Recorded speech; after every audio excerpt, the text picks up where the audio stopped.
मुजफ्फरपुर से एमएलसी प्रत्याशी शंभू सिंह ने सोमवार को जिले के बंदरा प्रखंड क्षेत्र का दौरा किया। इस दौरान चुनाव के मद्देनजर उन्होंने वोटरों के बीच में जनसंपर्क का अभियान चलाया। त्रिस्तरीय पंचायती राज के प्रतिनिधियों से उन्होंने मुलाकात की, क्षेत्र में आने वाली जन समस्याओं को देखा सुना समझा तथा इसके आवाज बुलंद करने का आश्वासन भी दिया। इस दौरान शंभू सिंह ने बंदरा प्रखंड के प्राचीन मतलूपुर बाबा खगेश्वर नाथ मंदिर तथा टेपरी में निर्माणाधीन काली मंदिर में मत्था टेका। इस दौरान उन्होंने पत्रकारों से भी बातचीत की। उन्होंने कहा कि अब की बार मुजफ्फरपुर से उनका जीतना तय है। अब वे जीत के अंतर की संख्या को बढ़ाने के लिए प्रयास कर रहे हैं। उन्होंने कहा कि जन समर्थन की बदौलत उनकी दबंग छवि बताई जाती है, जमीनी जनबल उनके साथ है।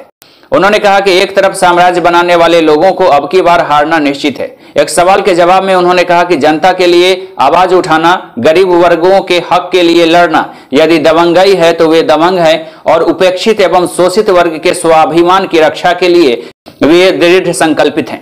मुजफ्फरपुर अगर अपने आप को आप प्रत्याशी नहीं मानते हैं, प्रतिनिधि मानने लगे हैं मुजफ्फरपुर से, भाई लोगों के बल पर देखिए चेहरा दिखाइए, चेहरा देखिए, सब चेहरा जो है किनका चेहरा है? तो आरजेडी समाज में नीचे से जमीन से जुड़े व्यक्ति का चेहरा है। तो अब व्यक्ति एसी का चेहरा देख रहे, एसी का चेहरा किसी आदमी को अब जमीन पर काम होगा, जमीन पर काम होगा, धूल उड़ेगा, जमीन पर काम होगा। उनको दबंग लोग कहते हैं। उनको पहले जब कोई था ही नहीं तब वो दबंग थे, जब उनको आदमी से भेंट हुआ तब ना दबंगाई दिखाई पड़ रहा है। नाम तो आपका भी आता है दबंग होने का। हम दबंग हैं, हम अपने भाई लोगों के बल पे दबंग है, जनमत के बल पे दबंग है। मैसेज क्या देना चाहते हैं?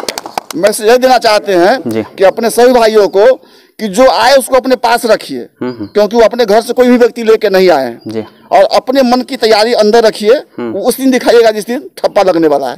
तो जीत सुनिश्चित है। हम आपको दिखाई नहीं पड़ रहा है, अब वो कुछ नहीं बोलेंगे तो फिर रोड पर कैसे घूमेंगे? कुछ उनको शब्द चाहिए ना बोलने। आज से पहले कभी रोड पर कभी घूमते हुए देखे उनको? आप जीत का अंतर कितना करेंगे आप? अंतर? अरे जमानत तो बचा लेंगे बड़ा मुश्किल से महाराज, कहीं क्या बात कर रहे हैं। उन्होंने सवालों के जवाब में बताया कि आने वाले समय में हर पहलुओं से पर्दा उठ जाएगा, बिहार का उपेक्षित समाज फिर से सुरक्षित महसूस करेगा। उन्होंने यह भी कहा कि चुनाव परिणाम आने के बाद वे घोटालेबाजों के कई पहलुओं का राजफाश करेंगे। पर चुनाव जीतने के बाद पहला काम है क्या कि पुराना कहानी को पहले शुरू करना और नया शुरुआत करना, क्या विकास का। तो अंदर तक की बात आप जानते हैं? पूरी बहुत कुछ जानते हैं जो आपके सामने नहीं बोलना है।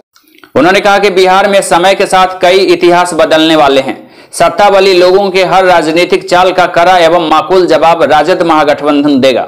उन्होंने कहा कि अब तो सरकार के कई अपने ही लोग बेगाने होने लगे हैं। इस दौरान इलाके के कई जनप्रतिनिधि, सामाजिक प्रतिनिधि भी मौजूद थे।